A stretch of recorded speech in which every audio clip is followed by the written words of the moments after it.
Ito ang Broad Stream Cast Communicators, ang naiiba at kakaibang plataporma sa digital broadcast. Mula Luzon, Visayas, Mindanao hanggang sa iba't ibang dako ng mundo. Broad Stream Cast Communicators, ang sandigan ng sambayanan mula sa walang labis at walang kulang na pagbabalita, paglilingkod, maglalahad ng mga mapagbuong komentaryo at usaping pambayan para sa kapakanan ng karamihan. Broad Stream Cast Communicators, tuwirang maglilingkod ngayon hanggang sa susunod na henerasyon.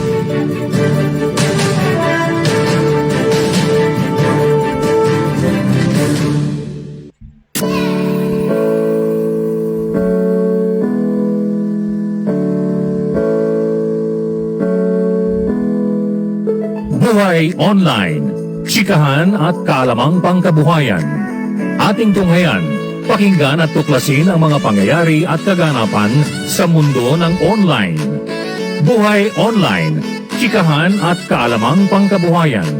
Alamin ang pinaka-latest trends mula sa trabaho at kung hanggang saan na ang narating ng teknolohiyang ito. At ngayon, narito na ang ating host, ang ating Techiemommy, si Jaye C. Bautista.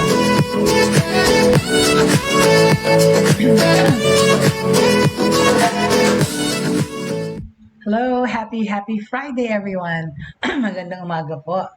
Nangangati yung throat ko, hindi po. Ito, it's because of the weather po. Ang lamig, di ba po? Masarap pa rin matulog kasi.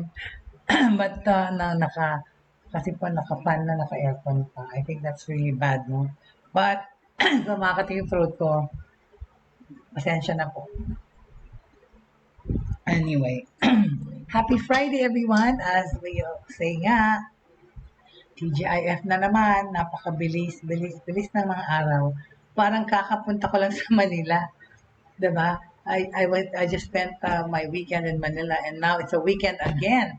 Oh my goodness talaga, the days are just breezing right through. Parang hindi mo nararamdaman na, diba, dumadaan yung mga araw, ganun-ganun na lang.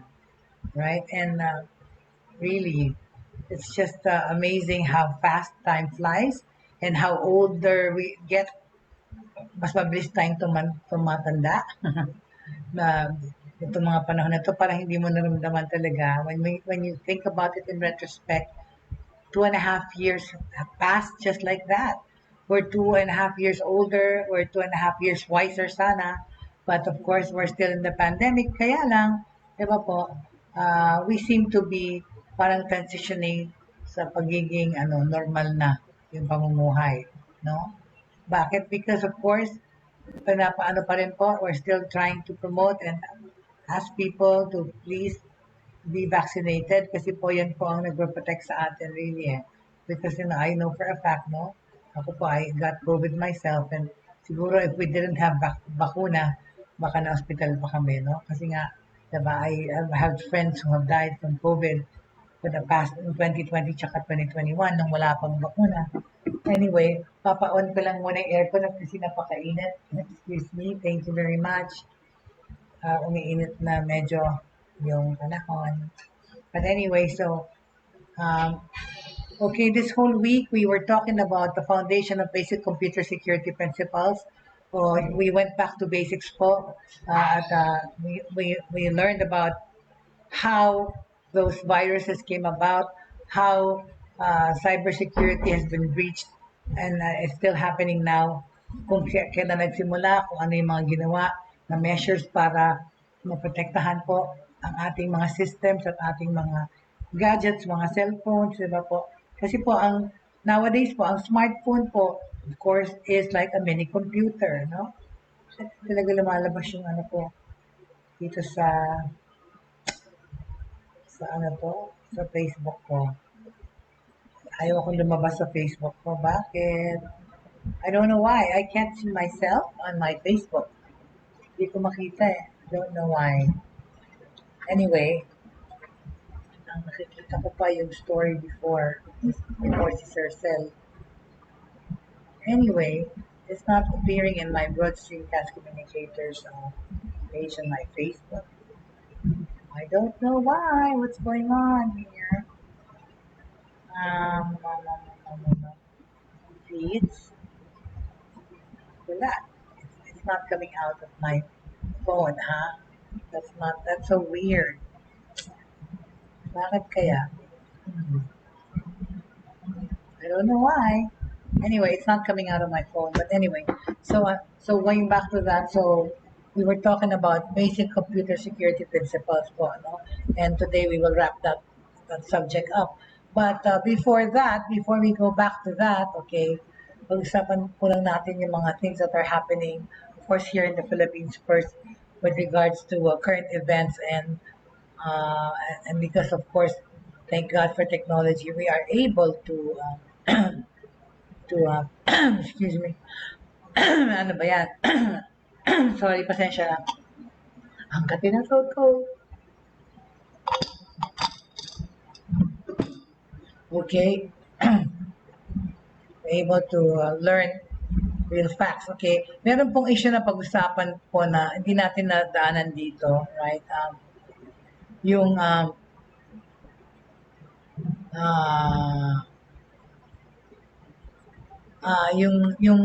meron pong na-discuss dito sa Pilipinas na issue regarding online abuse of children, okay, because of social media.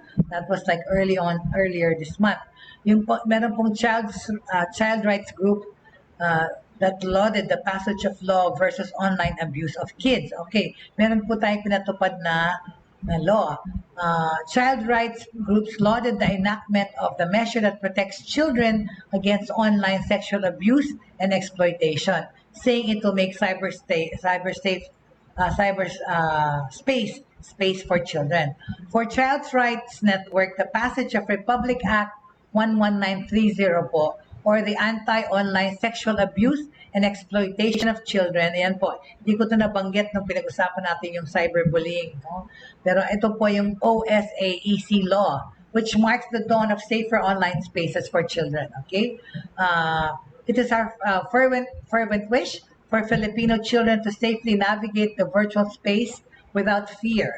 Republic Act 11930 symbolizes the break of dawn, okay, heralding a future where wala nang mga kabataan na mahaharm, na maaabuso, and mabivictimize through the internet.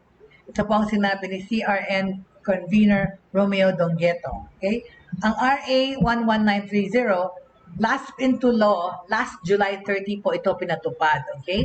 The measure requires social media platforms, electronic service providers, and internet and financial intermediaries to block child sexual abuse or exploitation materials, CSAEM, and cooperate with law enforcement agents para mahuli itong mga nagpo-post na mga porn site, mga pedophiles, no? The law also provides tools to law enforcement authorities when surveilling and investigating OSEC cases, okay? It also creates the National Coordinating Center Against OSEC and Child Sexual Abuse and Exploitation Material, and establishes protections and guarantees for child victims of OSEC to address any psychosocial needs. Okay? Essentially po, yung RA 11930, okay, plugs fundamental loopholes in existing laws and regulations concerning OSAEC by providing clear definitions that succinctly consider the often ephemeral quality of SAEC committed through the viewing of live streaming of online content that does not need the offender to do any act of downloading or retaining any form of child sexual abuse materials. Ang pinakaano po ito, meron pong collaborative approach na ginawa, okay? In a separate statement, the Safer Kids PH Consortium, Safer Kids PH, said the passage of the RA 11930 positions the Philippines as one of the first countries in East Asia and Pacific region to have an institutionalized and collaborative approach to prevention and response against online sexual abuse and exploitation of children. Okay, mabuti naman. The Safer Kids PH Consortium is composed of UNICEF, the Asia Foundation, and Save the Children Philippines in partnership with the Australian Embassy. Okay? According to the 2022 Disrupting Harm in the Philippines study by UNICEF Office of Research Interpol at saka ng ECPAT International, 20% of internet-using children aged 12 to 17 experience online sexual abuse and exploitation noong pong 2021. 20% po, di ba? Nakakalungkot, no? A 2019 survey naman po by UNICEF found more than half of Filipino children surveyed can access the internet without supervision. Totoo naman. And boys are as vulnerable as girls to online dangers. Okay? The Department of Justice of Cybercrime also reported the number of cyber tips, okay, reports of CSA-EM attributed to the Philippines ballooned to 2.8 million in 2021 from 1.2 million in 2020 and 400,000 in 2019. Ayun na nga po, itong pandemic situation, dahil naka-online mga bata most of the time, mas lalo po sila nagkaroon ng mga sexual abuse and pagbubullying online, okay? So, anti-online sexual abuse and exploitation for children po ang ibig sabihin ng may nagtanong ngayon nag-text. OSAEC po is anti-online sexual abuse and exploitation of children. Okay? So we call on our legislators and government officials and the private sector, especially tech and social media companies, to continue this path of protective cooperation as we move to the next crucial step, which is enforcing the law. Okay? So, kaduktong po niyan, okay? Kaduktong po niyan is yung news po naman the other day, okay, regarding sinabi po ni Senator Tulfo, okay? Media actually did report on the issues of online abuse of children. Kasi nga, di ba, parang hindi ko na pick up to. Parang hindi ko. Pero sinasabi ni Tulfo na, ang media po actually did report on the issues of online abuse of children, okay? Unfortunately, the focus was pandemic for the past 2 years with the lockdowns and all in the news, and sabi niya ni Senator Tulfo, siya rin mismo nasa media. We focus on the war on drugs, we focus on graft and corruption, Department of, at hindi masyadong na ano yung tungkol sa online abuse, no, ng internet. While Social Welfare and Development Secretary Erwin Tulfo claimed that the media did not report on the online sexual abuse and exploitation of children amid the pandemic despite there being reports about it. Sinabi niya po, ang Tulfo said sa mga newsroom that ng mga media daw po failed to report on OSAEC issues. Well, this is false, okay? Because chiming in to respond to a query regarding the timeline of when the Philippines began to be the #1 hotspot for illegal content involving the abuse of children. Yung mga pedophiles na nagkalat po, yung mga sexual predators na yan.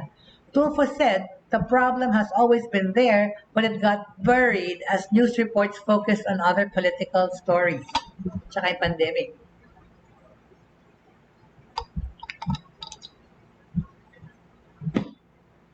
Unfortunately, okay, the focus was on the pandemic for the past 2 years. With the lockdowns and all nga naman, in the news, kahit si Tulfo was in media too. We focused on war on drugs. We focused on graft and corruption.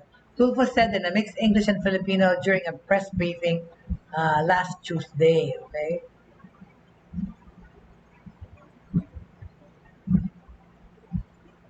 We left out, okay, us in the media, child pornography, sex, exploitation, but it had going on, okay? All right. He went on to say that other investigative programs on broadcast networks have reported on the issue a decade ago, including embattled ABS-CBN. TV5 was dealing with this because I was part of it. Sabi niya sa kanyang programa. This problem had been here for a while now, but it just was not addressed because we are so busy with other problems. Adding that OSAEC has been one of the issues that got buried. So ano bang hindi nasama?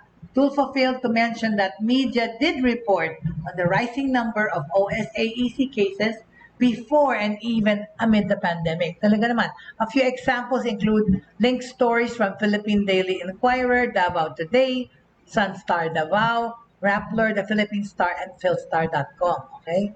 In 2021, the Philippine Center for Investigative Journalism published a 4-part investigative report on the digital sex crimes committed in Asia that was also cross-pointed on the news outlets such as ABS-CBN and Rappler. Okay? Ito po yung the Filipino mothers selling their children for online sexual abuse. Yung mga news na po yung young girls face a lifetime battle removing their naked photos and sex videos from the internet. Saka yung mga kids po may secret rooms. Why purveyors of online child abuse are difficult to catch. The whole internet can be a watchdog. How to fight online sex abuse of children po. Nabanggit na po yan noon, pero hindi nga masyado pong na-highlight sapagkat yung mga political issues, kampanya ang naasikaso, tsaka yung COVID, okay?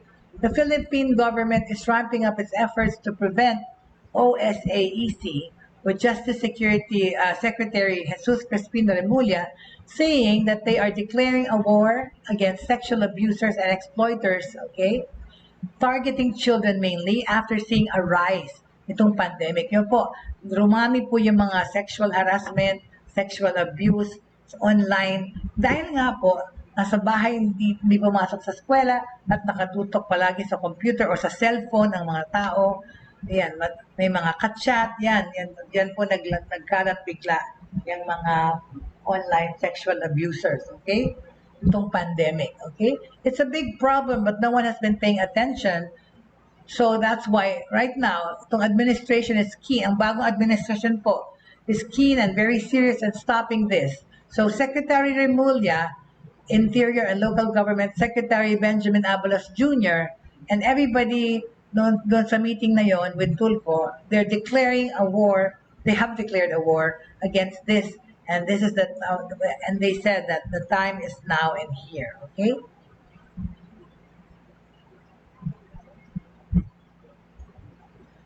Remulla said they are coordinating with relevant agencies here and abroad to go after the perpetrators. He also called telecommunications companies and online payment service providers to cooperate and help the government in tracking down those involved in illegal OSAEC operations, warning that those non-compliant that may also face charges. Meron pong tinitingnan diyang jail time actually. Okay?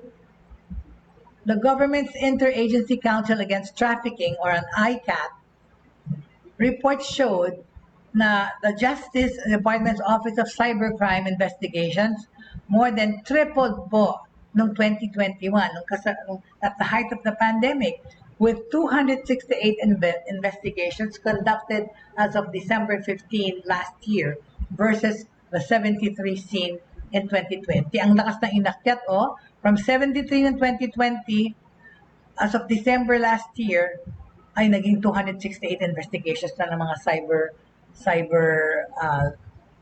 crimes, okay? The IACAT, okay, rescued 657 victims alone in 2021, more than double the 317 victims rescued in 2020, and triple the 210 rescued in 2019, okay?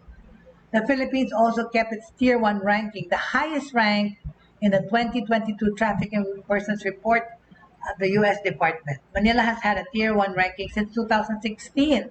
Sa trafficking in persons, ayan po yung mga sexual, binibenta yung mga tao online, or, diba, yung pang people trafficking. Or this means the Philippines had efforts to address the issue while meeting minimum standards of the Trafficking Victims Protection Act. The report, however, also noted that the government did not report vigorously investigating labor trafficking crimes that occurred within the Philippines, or take adequate steps to investigate and arrest yung pong mga taong suspected of purchasing commercial sex from trafficking victims. Binibenta po yung mga tao online. Prostitution online, at yan po, people trafficking. Kunyari, mga OFW, tinatanggap sila papuntang abroad, pagdating nila doon, gagawin silang sex slave or gagawin mga prostitute. Okay? It added that the government prosecuted and convicted fewer traffickers. Data from the IACAT showed that while the number of rescued victims increased, okay, the government was only able to arrest 41 perpetrators in 2021, inching up from the 40 arrested in 2020. Diyos ko, isang guhit lang yung tinalon, dinagdag, and less than the 62 arrested in 2019. Okay? In 2020, the United Nations for the Coordination of Humanitarian Affairs said that the pandemic facilitated the dramatic rise in online sexual exploitation. Okay? Ulitin ko, no? Noong 2020 po, United Nations Office for the Coordination of Humanitarian Affairs, sinabi na yung pandemic po, ang nag-bring about a dramatic rise in an online sexual exploitation of children cases. Talaga naman po, dumami. Ang daming walang magawa, yun. Yung mga batang pinuntul yung mga pedophile na yan, right? Which is further exacerbated by the economic consequences of the pandemic. Wala silang mapuntahan. Why did we fact check this? The video stream ng press briefing reached 14,119 views on RTV Malacanang's YouTube channel as of Thursday po, kahapon. Meanwhile, the Facebook stream of state television PTV4 already has over 10,000 views as of Friday with over 200 comments, okay? The media has made efforts to report on issues that are a result of made worse by conditions resulting from the pandemic, okay? Pues po, ang ano yan po, hindi po in-overlook, hindi po, what do you call it, in-ignore, okay? Yung tungkol sa online sexual exploitation of children. Ginawa na nga pong Republic Act 11930. So, the Philippines po is actually to go after those contributing to online sexual exploitation of children. Okay? Habulin natin yung mga, ano na yan. Okay? Nagko-consider na yan. Okay? Kasi nga, government officials last Tuesday acknowledged that the Philippines has become the hub for explicit materials that cater to pedophiles around the world, harming Filipino children in the process. But talaga yan. So, we shall talk about that another time, okay? Regarding mga pedophile na ito, okay? At saka yung mga crimes na ginagawa other than cyberbullying and all those things, okay? Dahil meron talagang mas grave na situation pang nangyayari, okay? Hold on, please. Tourism, okay? So, okay. So, we will talk about more extensively about online child abuse, okay, next week po, in connection to that. Pero yun po, measures are being done para masecure po ang ating mga kabataan at huwag mag-fall prey to mga sexual predators na to na nasa online, okay? In connection naman sa tourism, di ba we talked about edutourism kahapon, yung app na kailangan yung study PH ito po sa mga eskwela, very good, okay? In connection to that, we just want to dispel something po, no? Okay? Kasi sinasabi po ng ibang survey or ibang countries na the Philippines is one of the parang hub of COVID na to stay away from coming to the Philippines. Hindi naman yun fair, di ba? Because nowadays, bukas naman ang ating tourism industry. Tour operators are contradicting the US report on Philippines as a high risk for travel, di ba? Ito po, itong week na to, a group of tour operators po cried foul, okay, over the classification of the Philippines as a high risk for travelers by the United States Center for Disease Control and Prevention. Yan po ang pinataw sa atin na we call this condition. We are high risk daw. In a statement at the Philippine Tour Operators Association or PhilToA, a group of tour operators with over 400 members across the country, said the 19.3% vaccination rate in the country makes the Philippines a safe destination for tourists. Okay? Hindi po totoo yung sinasabi ng Amerika na high risk ang Pilipinas. With at least 72 million Filipinos fully vaccinated and tourism outlets welcoming foreign tourists, a safer and more relaxed environment awaits eager travelers looking for memorable tropical adventures.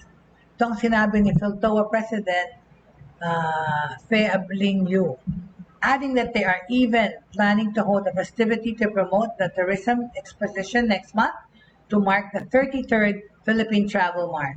PhilToa together with the Department of Tourism and the Tourism Promotions Board. Okay? So yan po.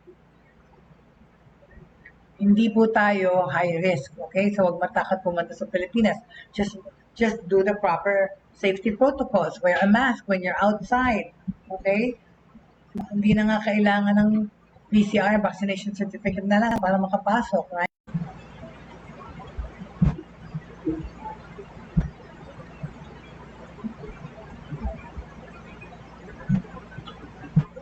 Ayan, I'm back. Ayan. Ay, salamat. Okay, so I'm back. Sorry, sorry if you were watching me, if I don't know if you were seeing me because my live stream broadcast po ay naputol. Am I back? Am I back online?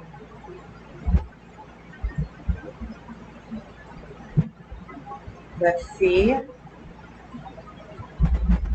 Ko ba yung naka-online? Anyway, if I'm back online. Good morning, Mon Samson. Good morning. I'd like to welcome Mon Samson to the show. Pasensya na po kasi hindi ko nakikita yung mga pangalan. But good morning, Mon Samson. Thank you for joining me. It says here, Mon Samson from Manila Bulletin. Oh, yung aking ako Manila Bulletin. Hello there. So, Mon, I was just talking about online security for the abuse of children. Okay, good morning. Am I broadcasting? Kasi yung OBS ko ay nag-crash. So I'm not sure if I am online. Am I online? Can somebody please? Anyway, going back to what I was talking about, yun na po. So, yung sa tourism, no, ang Philippines po, hindi siya high risk for travel. Alright? So, next,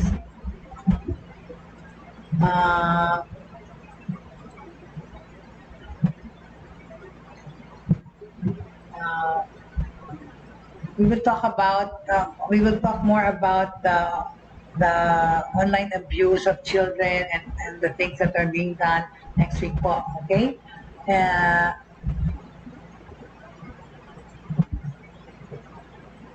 Nagka-crash kasi, I'm so sorry.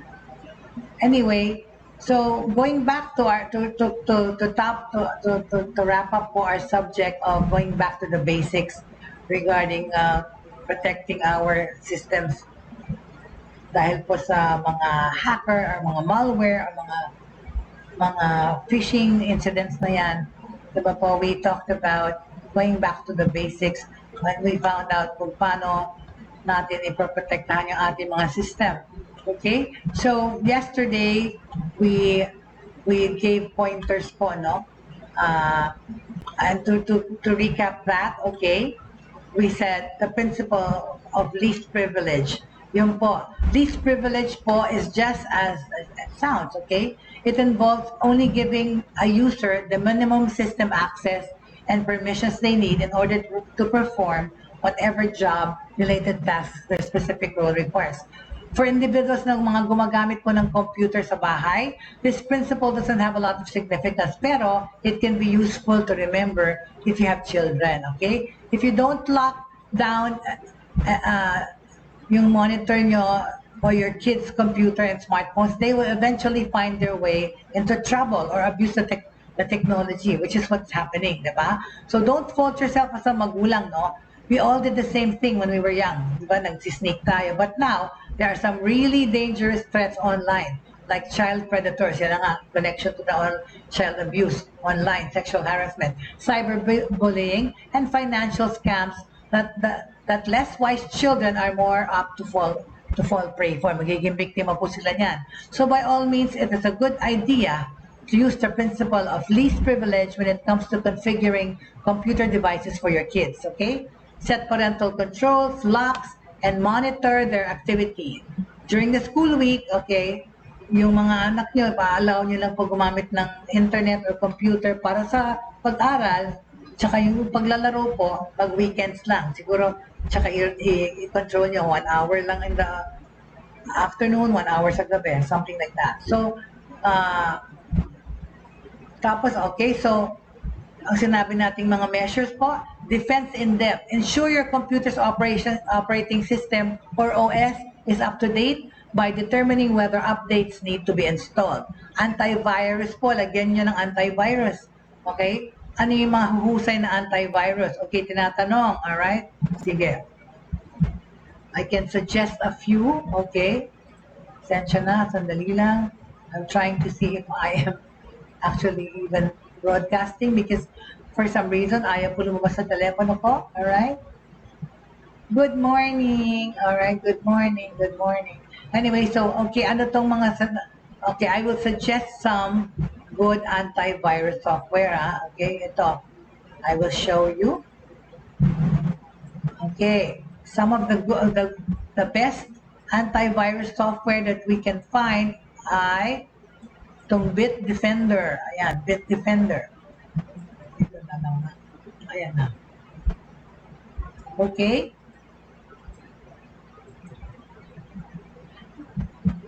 Okay. Bitdefender, best antiviruses po that you can have. Compare the best antivirus solutions for your devices, okay? Choosing the best antivirus solution for your computer is a daunting task kasi due to the number of mga criteria na gusto mong i-consider.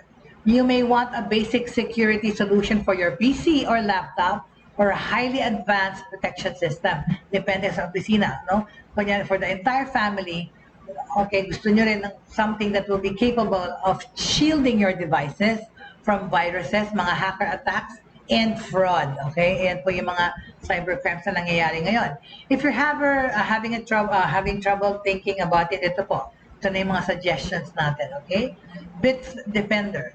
The antivirus brand is trusted by 500 million plus users across 150 countries. Ito po ang Bitdefender. Okay?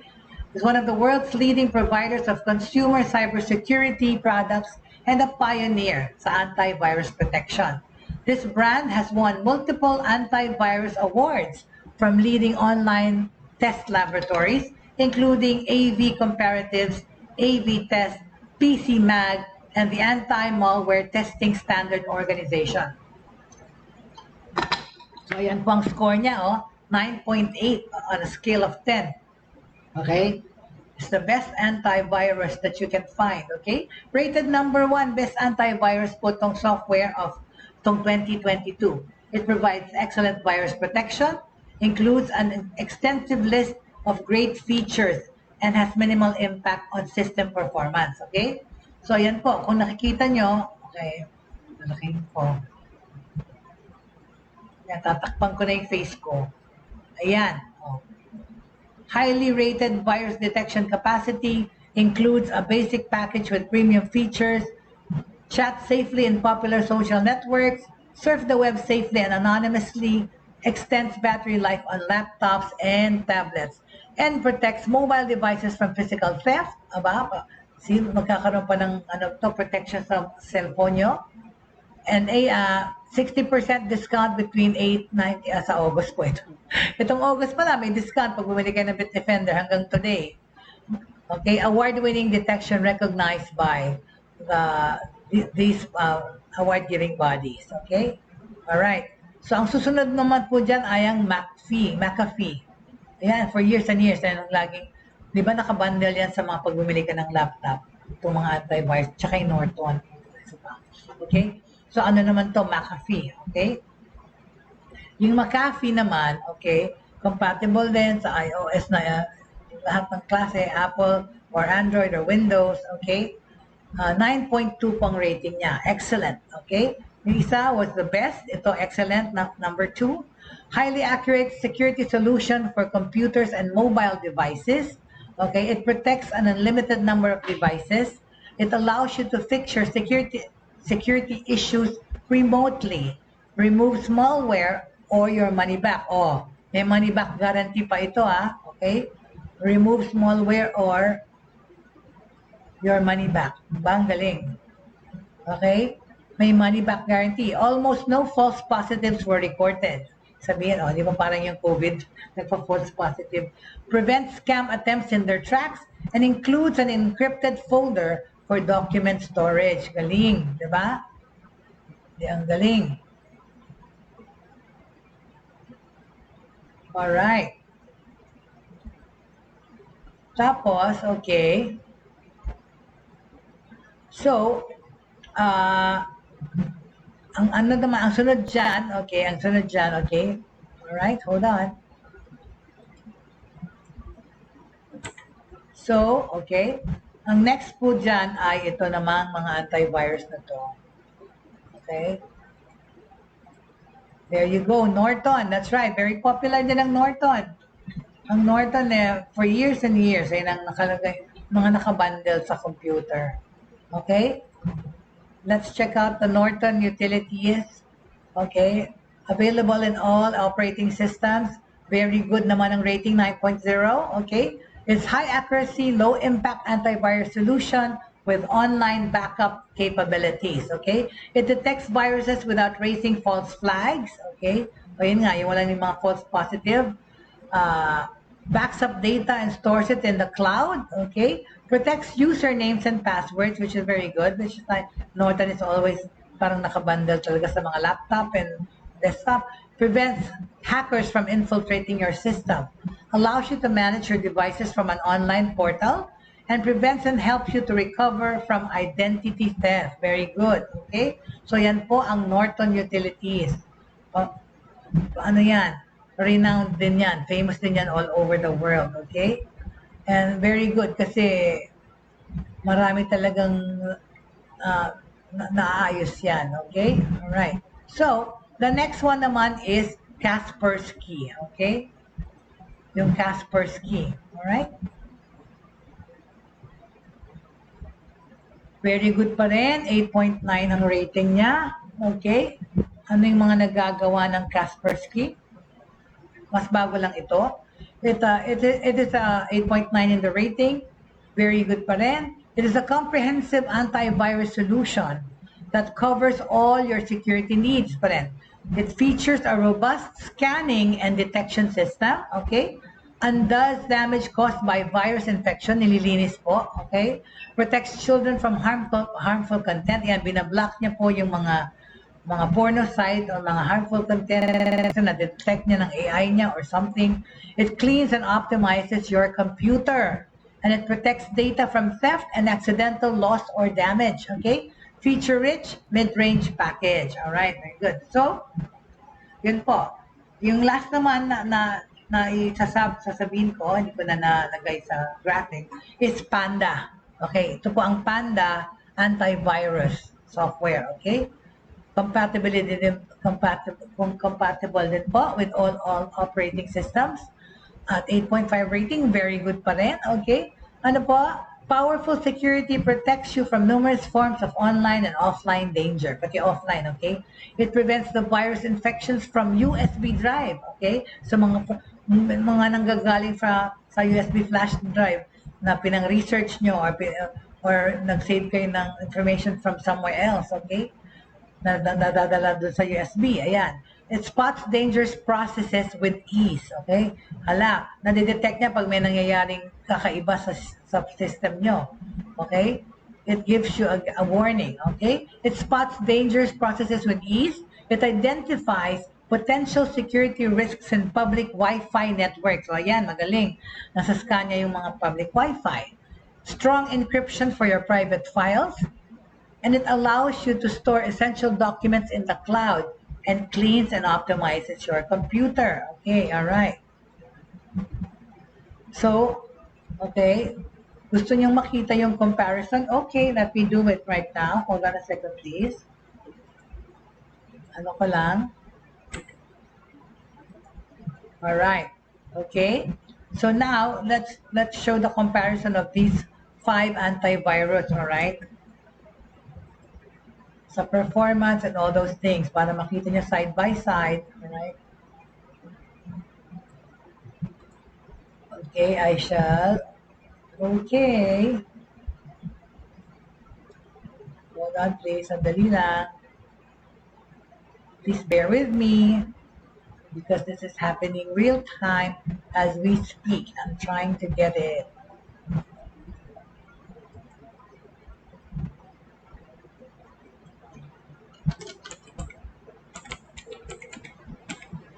Okay.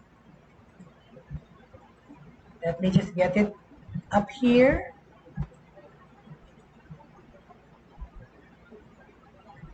Ano nangyari dito?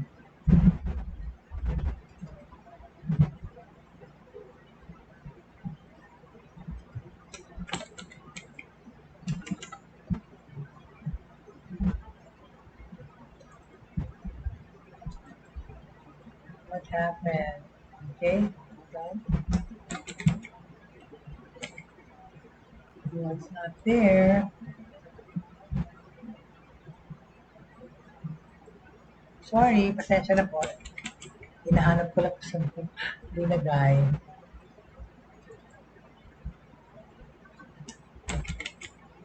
Oops.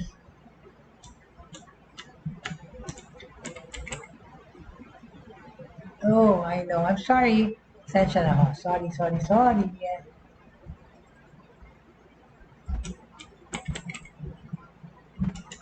Bakit ba yun? Hindi ko. Sorry. But anyway, so I'm gonna show you a comparison of the antiviruses. Okay? Na minention ko ngayon. No? Where is it? Ano ba yan? Hindi ko mahanap. Hold on. Never mind. I'll just say it na lang. Hold on a second.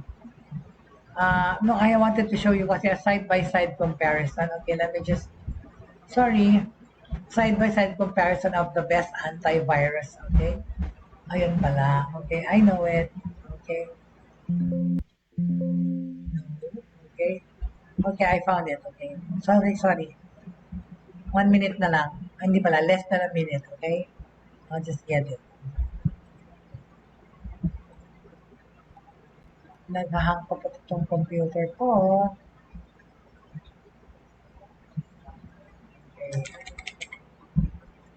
There you go. I found it. Oh my gosh. Okay, there you go. Ayan po. Ayan. Side-by-side comparison. Itong 5 na antivirus that I suggested. Okay. Kita niyo po yan based on their performance. Okay. Ang Bitdefender po, ang number 1, excellent siya. Okay. And the other one then, excellent naman, 9.8, 9.2, 9.0, 8.9, 8.5. Ito po ang Bitdefender, ang McAfee, Norton, Kaspersky at Panda antivirus software. Okay. With regards to detection of capabilities, okay, yan po, system performance, features, okay, value for money, alright. Ang sa value for money, ang pinaka-excellent po ay, Bitdefender, McAfee, Norton, okay? And sa system performance, Bitdefender tsaka Norton tops it, okay? And for features na marami, Bitdefender tsaka McAfee, alright? And for protection po, real-time protection, lahat po sila, okay? Tapos, remove malware, lahat po sila nagtatanggal ng malware. Remove spyware, lahat din po sila nagtatanggal ng spyware. Adware, lahat din po itong 5 na to nagtatanggal ng adware. Yung dedicated ransomware protection po is only available sa Bitdefender, sa Norton, tsaka sa Panda. Okay? Yung pong anti-phishing, lahat po sila. they do that. Anti-fraud, lahat din po. Yung rescue mode po, yung pag-rescue ng inyong, kunyari yung inyong profile or identity theft, ang Bitdefender po ang gumagawa niyan, tsaka ang Panda. Okay? So kung gusto niyo po yung ganun na picture, yan po, Bitdefender tsaka Panda. Okay? Ayun po, right? Okay. So, yun po, sa pagbili nyo ng antivirus software, consider po those points that I said. And tungkol sa webcam protection, di ba kasi di ba minsan yung webcam niya nakabukas, hindi niya alam, nakikita kayo, no? Ang meron niyang webcam protection ay yung Bitdefender, ang Norton, Kaspersky, tsaka Panda, yung McAfee wala. Okay? Yung VPN naman, Bitdefender meron, ang Norton, Kaspersky, tsaka Panda, ang McAfee wala. Okay, ano yung mga wala ang McAfee? Yon, VPN, safe online banking, right? Tsaka webcam protection, wala siya. Okay? Tsaka wala rin siyang dedicated ransom protection. Okay? So, parental advisor, meron on lahat. Yung vulnerability scanner, lahat meron except ang Panda. Tapos po yung firewall, lahat meron. Okay? Firewall protection. And quiet mode, lahat meron except Panda. Social network protection, ang McAfee na ang wala. Ang meron lang po ay ang Bitdefender tsaka Norton. Right? So, ito lang yung dalawang yan ng tops, di ba? Akala ko talaga McAfee din eh. Pero ang McAfee madaming kulang. Oh. Siguro mas mura siya. Anti-theft, ang Bitdefender at McAfee lang ang meron ng anti-theft. Okay? Tapos yung battery mode, Bitdefender tsaka Norton ang meron. Phone support lahat, live chat lahat, Windows lahat, Mac lahat, Linux lahat, Android and iOS. Okay? So, okay? So, yan po. Okay, one of the most critical factors when you're choosing an antivirus solution po, that's right for you, is sino po yung matatrust nyo, okay? Yan po sa trust issue po yan, okay? With so many fly-by-night scams and fake review websites, dami nga kasi pong web misinformation at saka fake news across the web, finding a trustworthy and reliable source can be difficult. Unfortunately, most of the teams behind the online antivirus review websites have never actually installed or tested any of the products they recommend. And who wants to purchase an antivirus solution from the top 10 software list compiled by a team ng mga fake researchers? Well, so dapat kailangan top 10 list consisting of the latest, best paying antiviruses should come from a reliable and reputable source. Okay? So on that note, okay, patuloy natin, okay, i-wrap up natin to, okay, ayan po, dinigay ko na po yung mga antivirus software na pwede nating gamitin. Tapos na-mention po yung VPN, di ba? What type of VPN are there and what are they for? Okay, pag-usapan natin yung VPN next week. Yung mga types of virtual private networks you should know about. Di ba po, yan nga yung example ko, yung China, binan nila ang English learning sa China, pati yung mga online schools. Saka anything na American is tabuan, bawal sa China. Bawal mag-Google doon, bawal mag-Facebook. Pero yung virtual private network, nakakaturo po ako ng estudyante sa China because naggamit nila ay VPN. We shall talk about VPN next week po, okay? Pati na rin yung tupo sa online, how to protect the children from online abuse. We will discuss that also in more detail next week po, okay? So, we talked about, okay, ang repaso po natin, no? Is remove all unnecessary applications, okay? Defense in depth, okay? Ensure your computer's operating system is up to date. Changing default account passwords po. From time to time, wag kayo gagamit po man like birthday or address or something or phone number, whatever. enable automatic updates. Okay? This one is pretty self-explanatory. So, hayaan nyo po mag-auto-update your software frequently. Okay? Use a password manager. Okay? Yun po yung sinabi ko, yung 1Password or sa LastPass. Both of this free service naman ito. You only have to set one really good passphrase that is called your master password. Okay? So use a password manager, change it from time to time. Okay? Use two-factor authentication, which is nangyayari na ngayon, yung 2FA. Two-factor authentication is when hindi lang password mo, kailangan meron pang pangalawang kunyari yung mga questions that you ask for security. Tapos po, put firewalls, okay? Having some type of firewall to protect your system. Lock your computer or device pag hindi mo ginagamit po para walang maka-infiltrate. Beware of suspicious emails, attachments, and links, di ba? Sinasabi natin ulit-ulit. Tapos, yun po. Kayo mga smartphone nyo po, treat your smartphones like the computers that they are. Yes, because they are computers, right? Okay? Ang mga telepono nyo po, okay, ay kailangan din yung protektahan. Alright? Ayan, okay. Your device, okay, so yan so pag antivirus mo, yan ang mga kailangan mo to watch out for when you're trying to secure it. Okay? So, treat your smartphones like the computers that they are because they are, okay? Many people don't consider a smartphone as a computer, pero that's really, really far from the truth. Alam natin, okay, with the rapid advancements in technology, ang telepono natin ay maliit na computer because, di ba, everything that we do on a laptop or a tablet or a desktop, we can do in a computer. Like, di ba, pwede tayong check ng email, pwede tayong gumawa ng Word documents. Mahirap na nga mag-type, maliit. Pero natatanggap natin sa email yung mga Word documents na bubuksan natin, na nababasa natin, na-edit natin, basta meron tayong software na dinownload. See, rapid advances in technology have put the power of a desktop computer into the palm of your hand. Diba? So, make no mistake na ang mga smartphones ay talaga maliit na computer sila. That's why, because the functions are the same as a computer, so rest assured na susceptible din ito to hacking, viruses, and malware just like computers. And of course, it's happening to me. It's happened to me ilang beses na virus na yung phone ko, di ba? Lahat tayo siguro at one way or another, nahahack yung email nyo and stuff. Tapos yung computer nyo, pati yung gadget nyo na nakalink, pag napasukan ng malware, yung sistema nyo, pati sa telepono nyo, lalo na pag nakasync lahat ng gadgets nyo, right?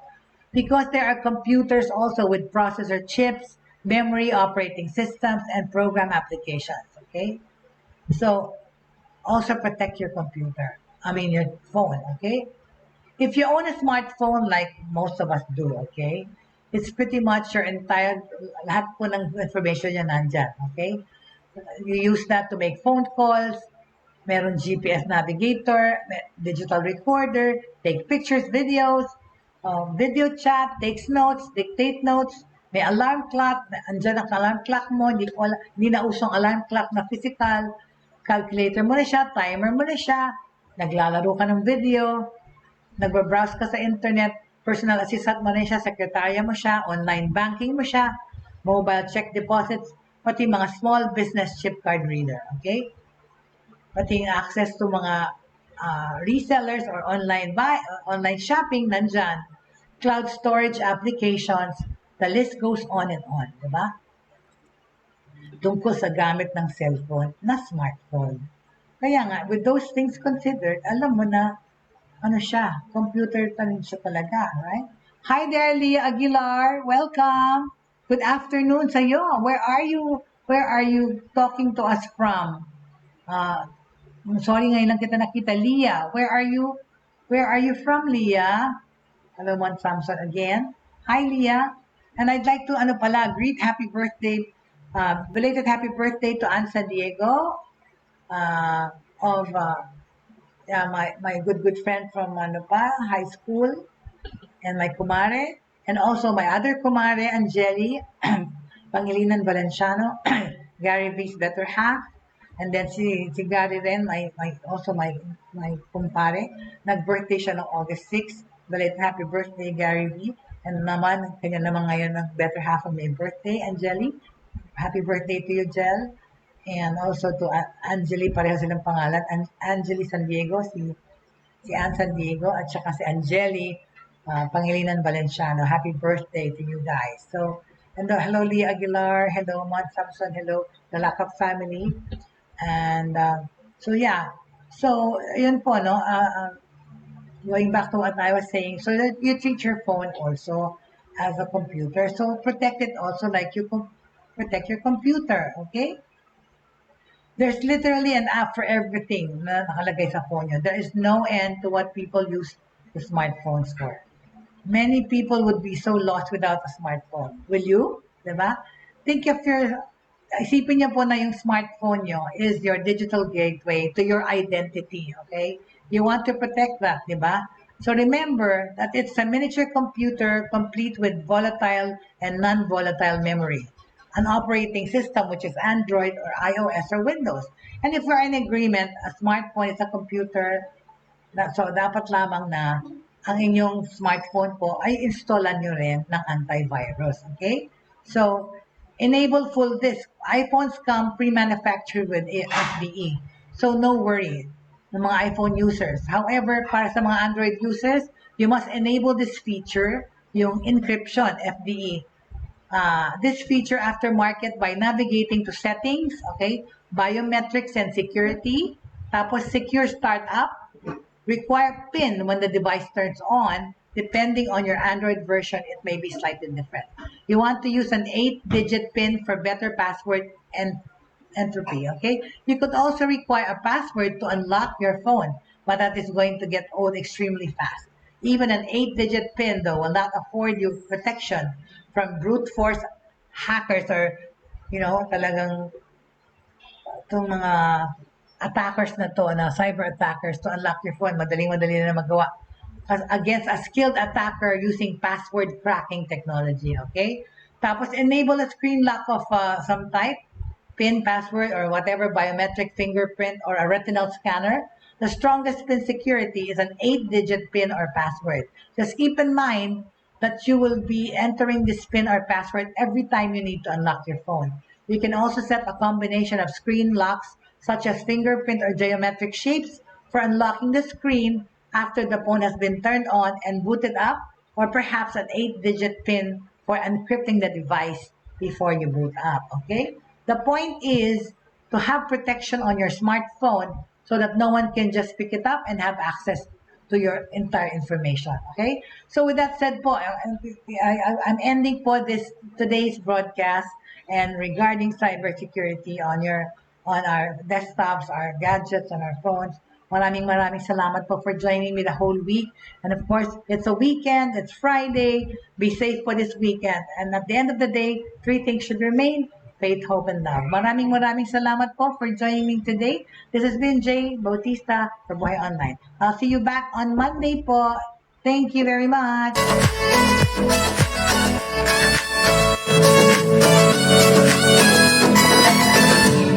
Inyong natuhayan at napakinggan ang mga makabagong pamamaraan sa mundo ng online sa pamamagitan pa rin ng Broad Stream Cast Communicators.